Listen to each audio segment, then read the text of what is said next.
Hello and welcome to another video, my ocean-loving friends.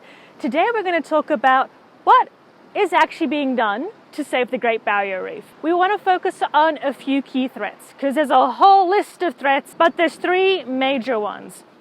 There is coral bleaching, cyclone damage, and crown-of-thorns starfish. Two of those kind of fall under the category of climate change.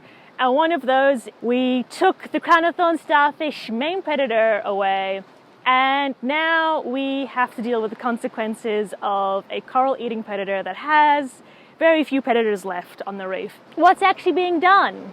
There are three things I'll talk about today. The first one is Citizens of the Great Barrier Reef. I'm even wearing their shirt. So Citizens of the Great Barrier Reef is a big community project that incorporates volunteers, tourism businesses, science vessels, all keen to help the reef. So what they do is they take photos of reefs across the entire Great Barrier Reef. There are over 3,000 reefs on the Great Barrier Reef. It is larger than many countries. It is a big project. With such a great big reef, we need to sort of have an idea of what's going on all the reefs. So that's why we need a huge community project to take photos of the reefs that people don't go to, because tourists only go to about 10 reefs. Of the 3,000 aren't really looked at that much. We get a big community project to take photos of the reef to look for things like crown-of-thorns damage. So Citizens of the Great Barrier Reef assist the crown-of-thorns starfish vessels by seeing these reefs are good, these reefs need help. Out in the Great Barrier Reef, we have crown-of-thorns starfish culling programs to try to help mitigate the problem. These fish can really destroy reefs because their numbers are unregulated and they're coral predators. They can completely decimate entire ecosystems, so they need to be managed. Sometimes reefs can be completely forgotten because no one goes to them. So this initiative is to encourage everyone to have a look at all the reefs, or at least a fraction of the reefs, to see where we can send the crown-of-thorns starfish culling boats and to make sure that they can mitigate the impact of crown-of-thorns starfish. The other organization that I want to talk about is the Great Barrier Reef Marine Parks Authority, who runs a program called Eye on the Reef. As you can see, I also have an Eye on the Reef shirt. Eye on the Reef is a similar idea to Citizens of the Great Barrier Reef, but rather than looking for crown-of-thorns starfish damage exclusively, we're looking at things like coral bleaching, fish populations, coral health, coral populations. Is there a bias towards hard corals? Is there a bias towards soft corals? What's the percentage of coral on the reef? We're looking at the larger ecosystem. And in order to do that, we fill out these surveys.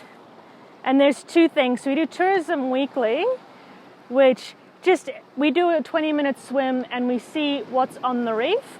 Do we see any sharks? Do we see any algae? Do we see any coral? And then what percentages we see everything in? Do we see any crown-of-thorns starfish damage? Do we see any Drapella damage? Drapella is also a coral eater, not as devastating as a crown-of-thorns starfish, but can kill corals if left unchecked. So sometimes when you see them, you just flick them off or pick them off if they're too much, but generally Drapella aren't nearly as much of a threat as crown-of-thorns starfish. We also have a look at recently damaged coral, recently dead coral. Then there's also another initiative called Reef Health Survey. Having a look at the reef health in total, so that's having a look at the percentages of coral present, what kinds of corals there are, what kind of algae are there, and from those things we can see how healthy the reef is and how the reef is doing.